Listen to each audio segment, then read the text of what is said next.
attached between them. And so you would move them either in unison or very shortly within a few moments of one another. So typically you would either advance the cane and the sore foot either together or just in moments of each other. And then you move the well foot and you start over and over. So you get this, again, pretending like there's a little string attached between the cane and your involved foot.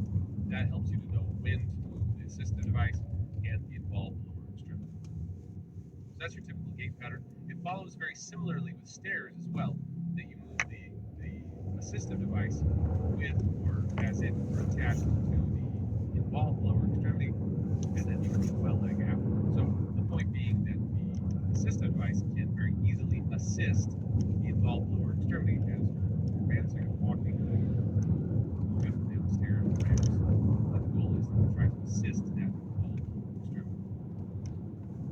Talking now about forearm for loft-strain crutches. So loft-strain was the name brand. I guess not even the name brand, but just in reference to its the first folks who started using it.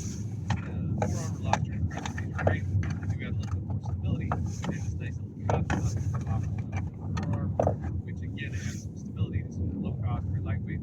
They have a high degree of mobility. So all the patients I've ever seen using loft-strain crutches are typically quite mobile, often used in pediatric cases. In fact, I've seen there was a girl in middle school, so in 6th, 7th, 8th grade, just a very young teenager, and my goodness, she only had one lower extremity. She had an amputation, but she could run these loft-strain forearm crutches. It was amazing, and so that high degree of mobility does come at the cost. They are less stable than axillary crutches, so this would be a great fit for someone who maybe has a bit more upper extremity strength and control, and could be more mobile. They could use the forearm loft-strain type crutches. Again, we talked about the positioning. You want to have that cup just about 1 to 1.5 inches below the crease in the elbow, so as to give room for the elbow. And then the same thing with the hand pads. You want to have the handles, I should say. You want to have those so the elbows are about 20 degrees of flexion.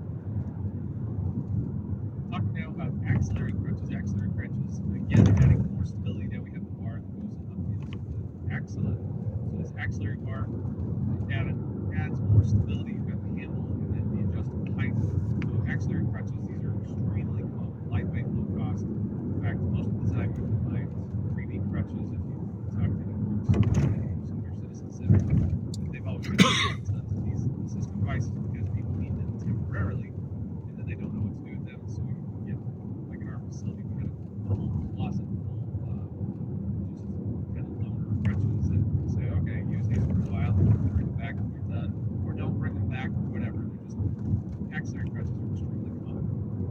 So again, low cost, lightweight, high degree of mobility, but a little bit more stable than loft-strain crutches. However, they are unstable for folks with balance, and you can get bruising and nerve damage in the axilla. That's if it's too tall, it tends to strike the humerus or the radial nerve joints or the humerus, most likely to develop what's called a radial nerve injury, and so you can get wrist drop, crutch palsy from axillary crutches. Now, I guess it is technically possible the axillary nerve does go around the front of the hip, but that would only be in the case that the axillary nerve is way up in the axilla. Most commonly, if it's too tall, the patient will rest the humerus or proximal humerus onto the crutch, thereby creating a radial nerve injury.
it makes you less stable versus instead, if you put the crutches slightly ahead, it creates what would be considered a tripod or triangular position, giving you more base of support and stability.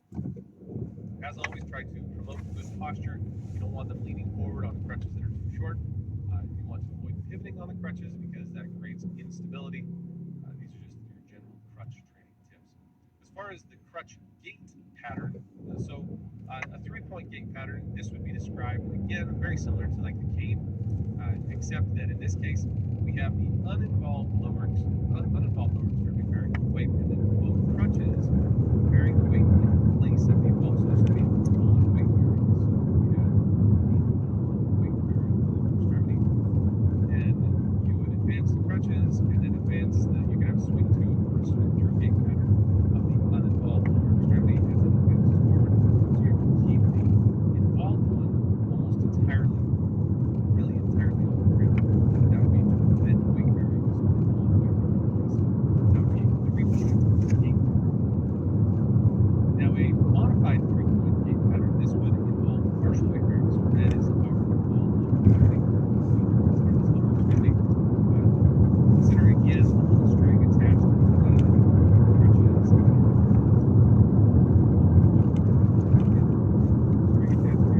As you advance the involved lower extremity, keep the crutches advanced at the same time, and then you strike the ground at partial weight bearing. So it's a partial weight bearing case, and then you can do a swing to or a swing through with the uninvolved lower extremity as it advances forward. And then finally, we get to the 4-point and 2-point gait pattern. This is just a modification where, in the case you want to do partial weight bearing, you have bilateral involvement. So, in the case both of these lower extremities are involved, so you're trying to offload everything. So this could mean severe weakness, severe arthritis, some type of severe bilateral injury. You could potentially do a partial weight bearing on both. And so a 4-point gait pattern. So the 4-point gait pattern means that you have 4 events. So you move the crutch first, the opposite lower extremity. So you see number 1, you move the crutch. Number 2, you move the opposite lower extremity. And then you repeat that with the opposite side on one side.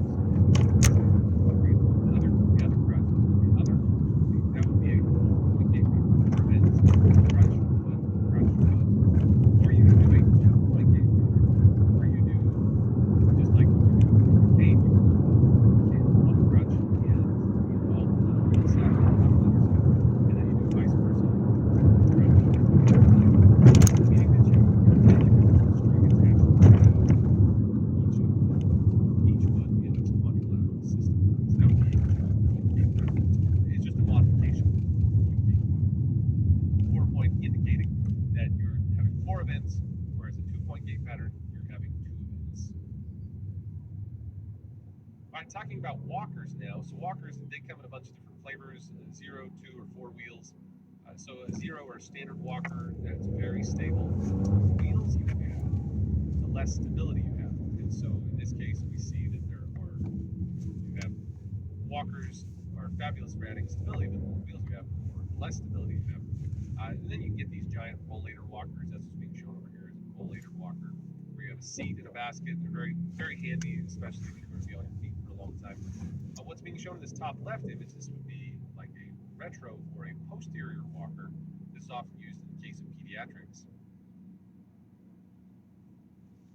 The goal with the posterior or retro walker is that it helps hold you up in a more upright position, gives you a little bit more mobility, especially in the case of like a child with cerebral palsy. It's great for posture, and it keeps them in a more normalized gait pattern. Whereas the walkers, they tend to create forward flexion because you're leaning forward onto them. The pediatric or the retro walker tends to hold you in a more upright position. And so the trouble again with walkers is that there is no great way to do stairs with a walker. Now ideally you could fold it up and use it kind of like a cane, assuming there's a rail on one side, and you could fold up the walker and use it like a cane. But like these giant rolling walkers, it's really hard to navigate stairs with those, so you're best to use ramps or elevators in that case. They become quite bulky and cumbersome. But ideally, you would use a rail as much as possible. So again, there's not a fabulous one-size-fits-all way to use a walker with stairs. It does depend a lot on the walker, but generally speaking, you try to fold up the walker and use it as if it were a cane while you ascend the stairs. Speaking of ascending stairs, so when it comes to ascending stairs, this image is a little bit of a, you kind of take it with a giant grain of salt because there are handrails available. Now, the goal is anytime there's a handrail available, you should use the handrail. Anytime there's a handrail available, you should use the handrail regardless of which side the rail is on. So ideally, in an ideal world, so this patient, you can see they're closer to the left side handrail. Ideally, they would have held on to the handrail on the left, placed both crutches on the right, and used the crutches on the right as if it were a cane, so to speak. So you, as the clinician, your job is to stand in a guarded position. You can kind of see in this image that this therapist, she's got one foot on a low step, right step, a large or wide base of support. So the therapist is below and on the infected side with a wide base of support, not wide, a wide base of support, so as to protect or reduce the risk of falling for the patient. And then the therapist only moves when the patient is stationary and then one hand is on the belt. And you can't see it very well, but this clinician, she's got her hand up near the front shoulder on the anterior side of the patient. So descending stairs, it's very similar as well. You stand on the downhill side and you again maintain one hand on the belt, one hand that's on a guarded position or a high guard position on the patient. Again, in this image, ideally the patient would be using the rail on one side and both crutches on the other. So this image is out of Sullivan. It's kind of interesting. They're trying to show what you should do with crutches, but you should always use the rail. Again, the therapist only moves the patient stationary, one hand on the belt, one hand. So key things, the therapist always stands on the weaker side and below the patient, regardless of ascending or descending stairs. You maintain a contact guard and assist posture so you prevent falling. You have the patient lead with a strong leg going up, so that's where you get the phrase up good, down bad. The good go to heaven. However you want the patient to remember that, lead up good, down bad. And then just a note here.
dorsiflexion in a closed kinetic chain.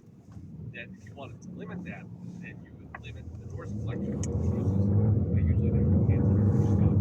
So the anterior dorsiflexion stop would prevent the tibia from driving forward, which would limit the flexion. So again, if you want to limit the flexion, you will limit the dorsiflexion. Talking now about KAF, the ankle orthosis. This does capture the knee. It makes it so, especially in the case of someone who's extremely weak knees, weak paralysis, you could do the KAFO. Again, this is control of the knee. It also has some influence on the hip, just by dint of where you're placing the femur and tibia in relation to the hip. But generally speaking, KAFO would be primarily used in the case of severe knee weakness or paralysis. The KAFO typically has some type of locking mechanism. So in this case, we're talking about a rod ring lock in this image. And then the bail release mechanism. So a bail is just a hand-like back. So if you look at the back of this orthosis, you see there's a little handle mechanism. So what happens is as the patient lifts up on the handle, it unlocks the screw here. So then you can flex it. So it just makes it so you can have a solid knee while you're ambulating, and then when you want to sit down, unlock it. HKAFO, this does capture the hip as well. Again, we're talking very severe paralysis or some type of spasticity issue where you're unable to control the knee and hip range of motion. Again, the more or the higher up the AFO, the HKAFO goes, the less mobility the patient will have because you're trying to stabilize all joints.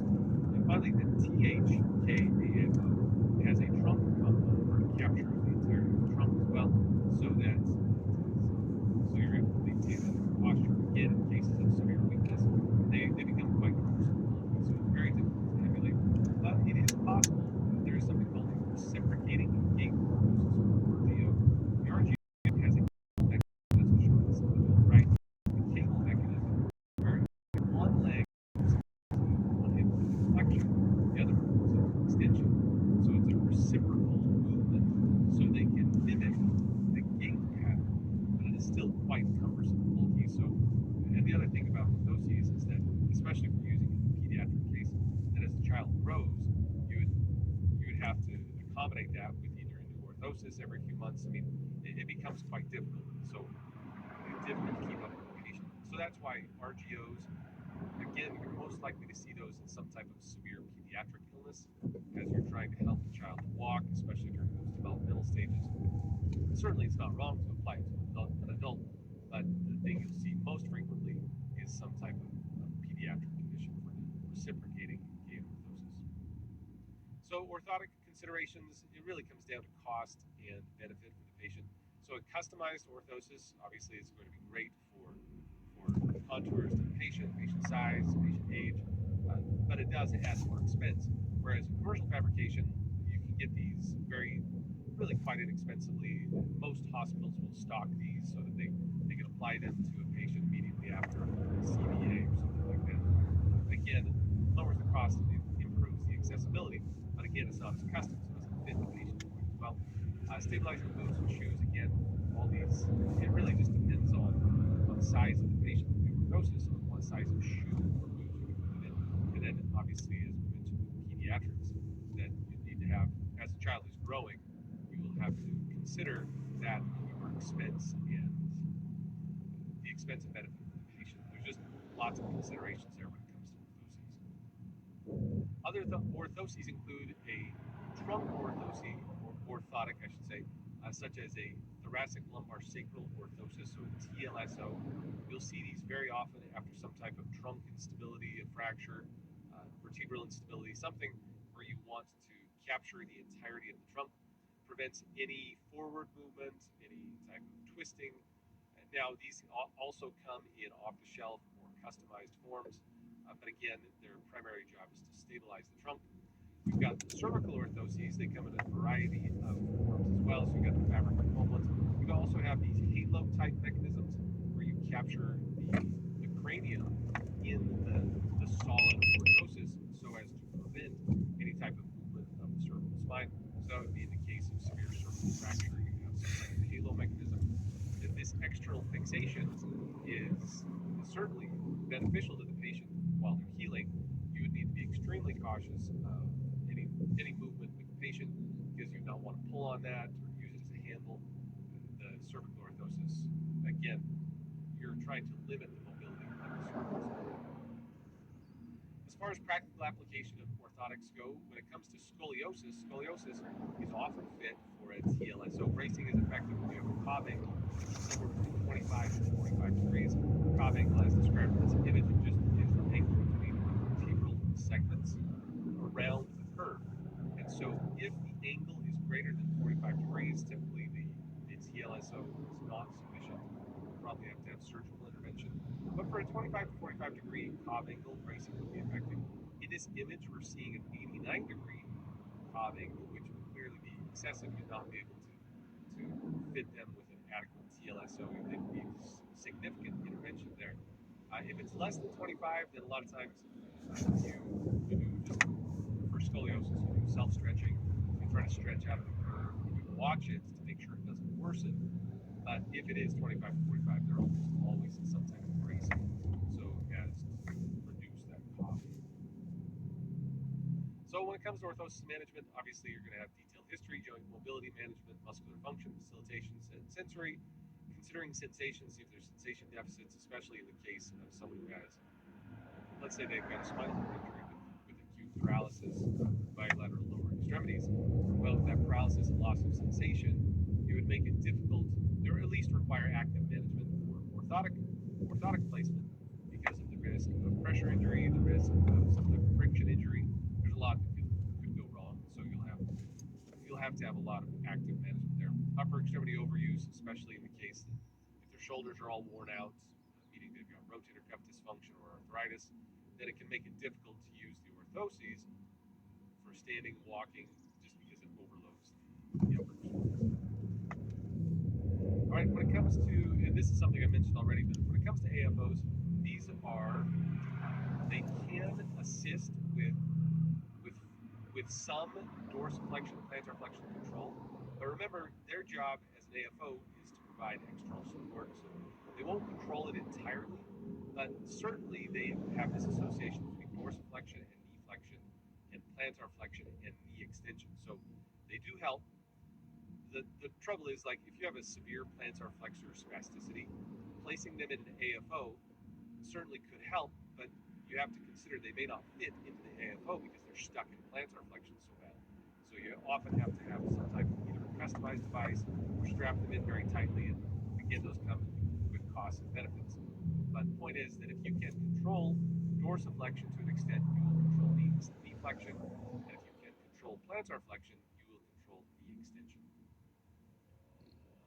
And so when it comes to ambulating with an orthotic device, it's going to take kind of a tapered approach where you start with lots of support, start with parallel bars or something with significant support, or like in prosthetic management, a lot of times you have a suspension system holding the patient or preventing them from falling, and ideally, as they're able to, as they can tolerate, you progress to less support. And then typically, if you have a bilateral orthotic device, it's going to require crutches or canes bilaterally because they have significant instability on the bilateral extremities. Other things, just kind of finally to consider here with orthotics and gait management, that if someone has paraplegia and they're ambulating with orthoses, it's going to take a significantly higher amount of energy expenditure. So therefore, for folks with mid to high level thoracic and cervical spine injuries, we typically don't target ambulation with orthoses simply because of the energy requirement, the energy expenditure requirement, which can be extreme. And so therefore, as the patient is trying to manage their daily life, chances are they will become too fatigued. And so as a general rule, we tend to opt towards wheeled mobility rather than orthotic mobility. Although it is possible, it certainly could be on the list of your rehab management. Just remember that it does require a significant amount of energy expenditure. Same thing for handicapped after stroke. So they have a significantly slower walking speed, requires at least double the energy expenditure. And then you'll have a team-based approach, meaning that you'll involve the entire interdisciplinary team when you are applying orthoses and prosthetics to make sure that you are applying them properly and then managing them fully.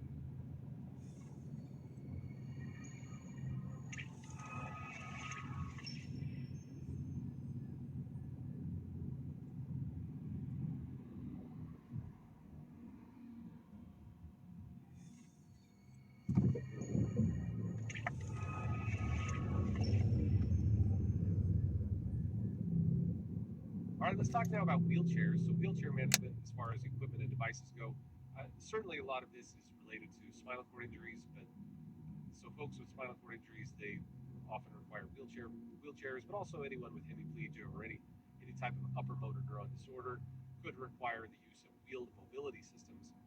So wheelchairs, the mobility device, it's primarily just to help, as you imagine, help the patient get from point A to point B. So there's a lot to consider, including what their residual function is, what type of support devices you have, as far as whether you've got adequate seating, adequate wheelchair resources available, your environment, the caregivers, all of that. There's certainly a lot to consider here. But certainly function and safety fit very high on this list when you're applying a wheelchair.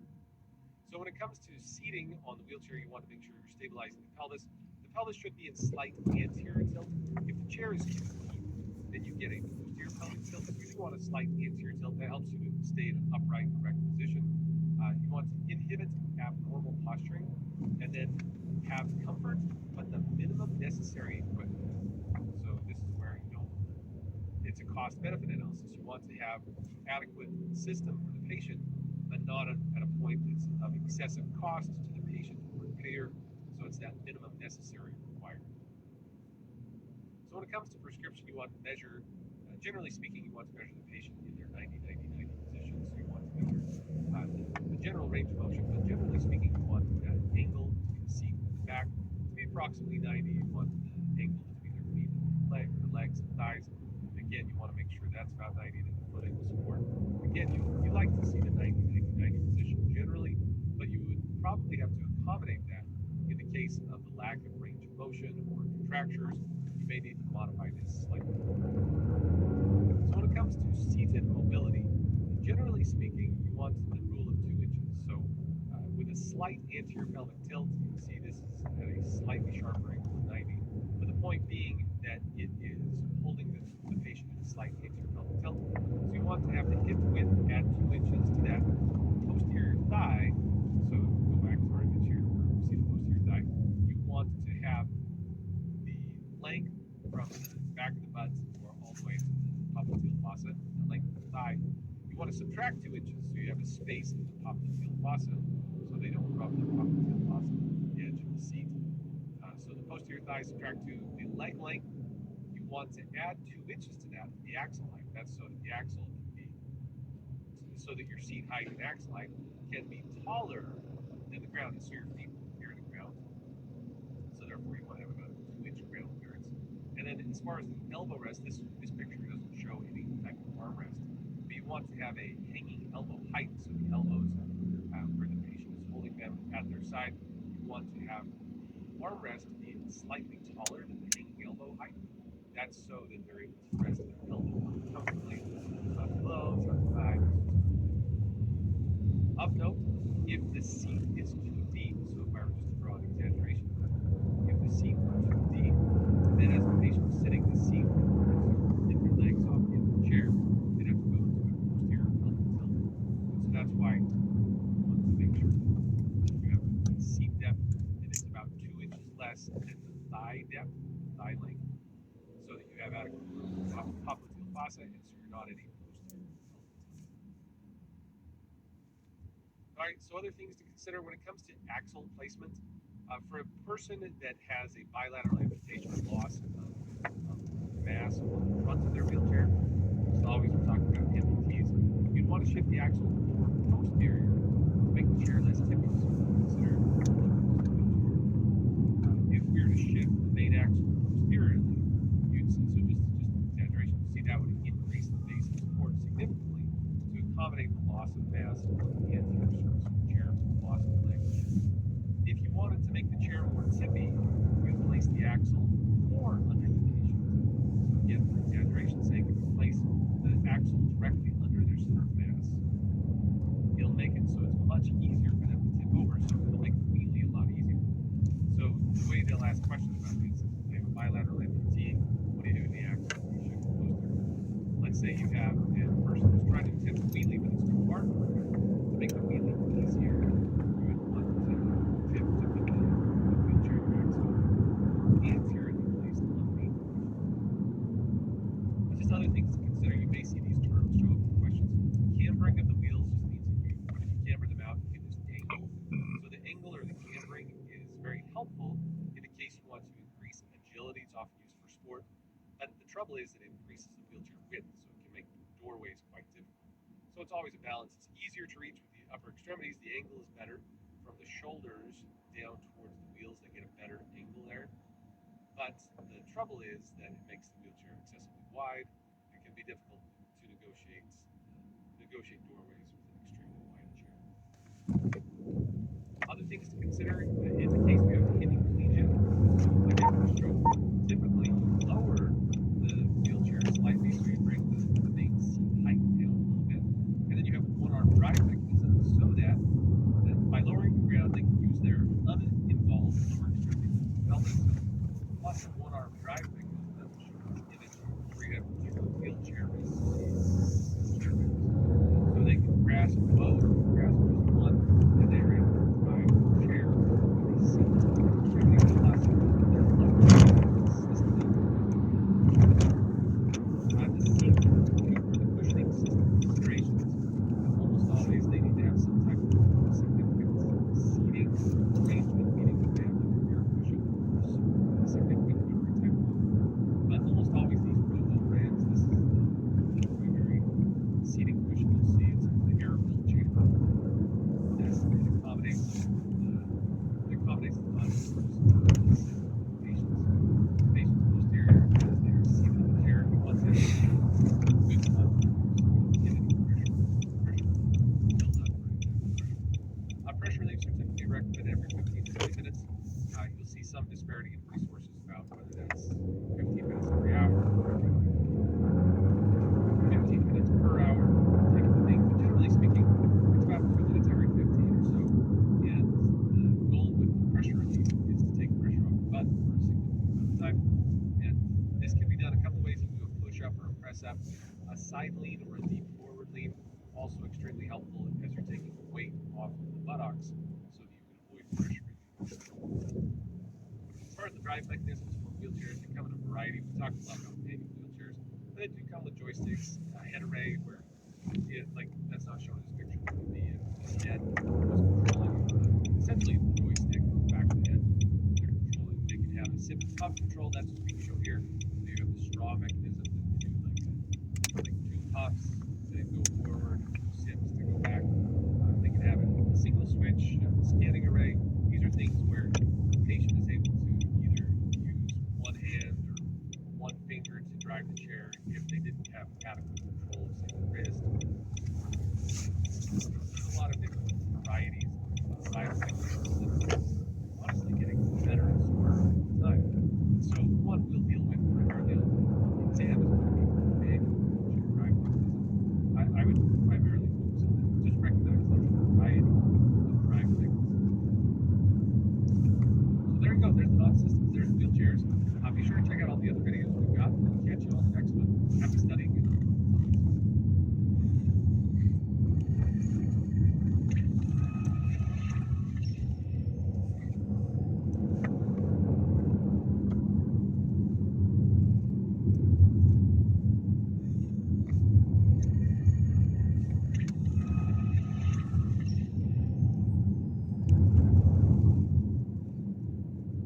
Let's talk prosthetic devices here. So prosthetic devices, there's a lot that could be said about prosthetics.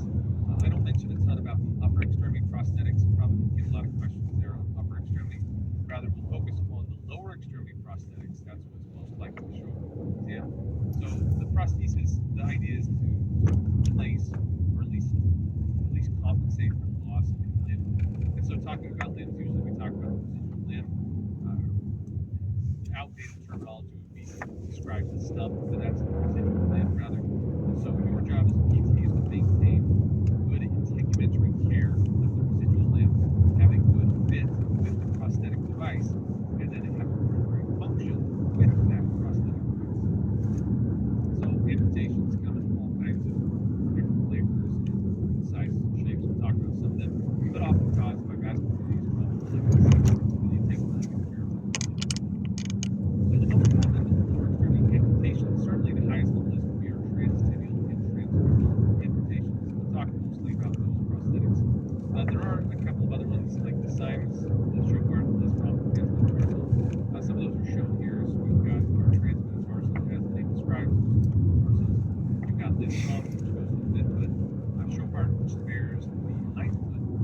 Cymes would be the disarticulation of the ankle.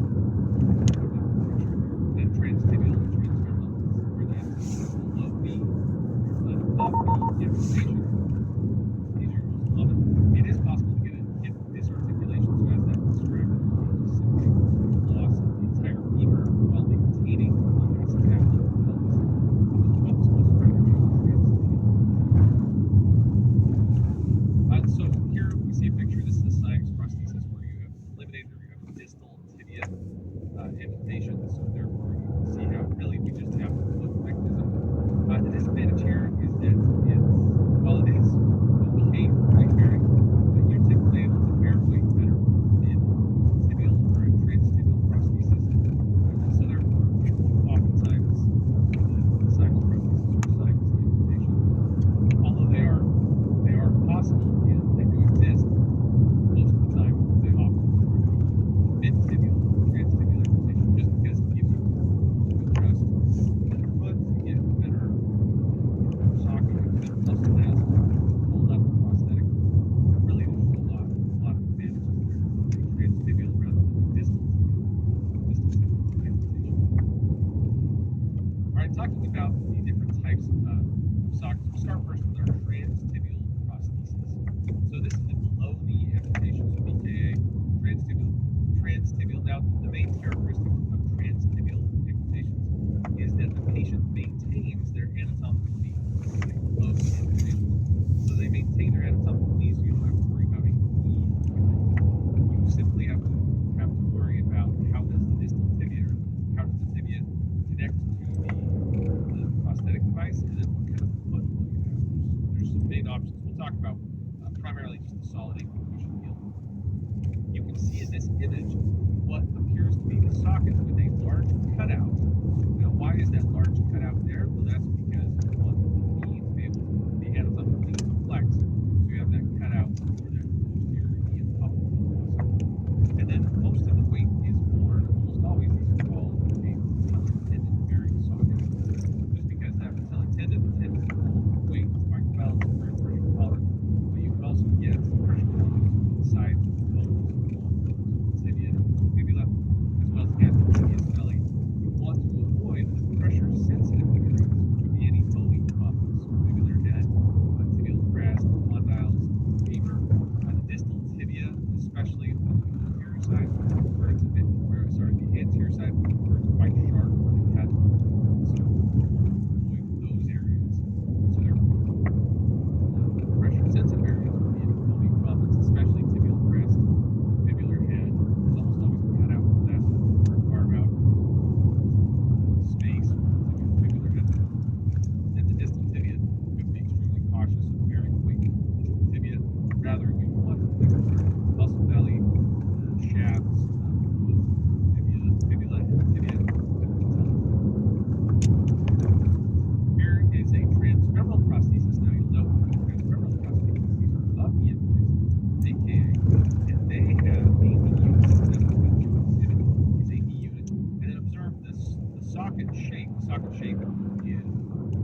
It's able to absorb energy quite well. It's almost like you're running on your toes quite a bit.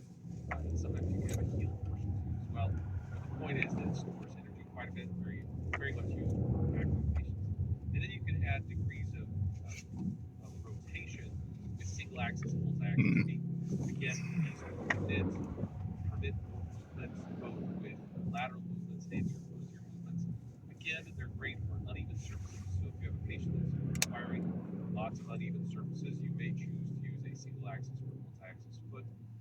That being said, most of the time, you as your primary PT intervention will probably involve a solid ankle cushion heel, unless you're involved either in some type of amputee clinic or across some type of caseload, lots of prosthetic, lots of folks with amputations that have a significant variety of prostheses.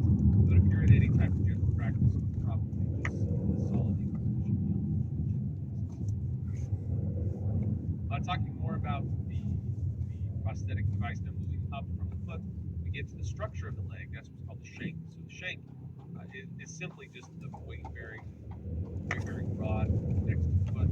And so almost always we deal with endoskeletal shanks. Again, this will be most common one that's being pictured here. Endoskeletal shank, meaning that the weight is borne through some type of metallic rod or fiberglass rod, something that is not meant to mimic the size, color, and shape of an anatomical limb. There do exist exoskeletal prosthetic devices. They have a huge disadvantage in that they are not highly adjustable. They're very difficult to adjust because you've created an exoskeleton that is just the right size and shape. What happens if the patient is severe edema, perhaps they have to have another amputation or something? The point being that they're not adjustable.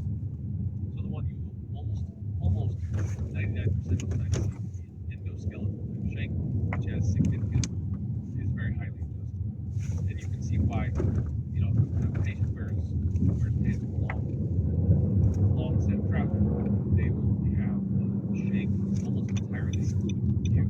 Like there was someone I saw they had an interesting gait pattern. It looked almost antalgic. They didn't have the right rhythm, you would say, to analyze the gait when you watch lots of people. And then when they sat down, I could see that there was a prosthetic device kind of peeking out from under the pin leg. Okay, that's what's going on. So again, shank, typically on the exoskeletal shank, highly adjustable, almost some type of metallic structure. For above knee amputees, they have to have a knee unit. So the knee unit, its job is to mimic the knee. Now the knee, the shape again underneath several condyles is an ovoid or ellipsoid type shape. So it's not a short. So therefore, almost always these have some type of polycentric device.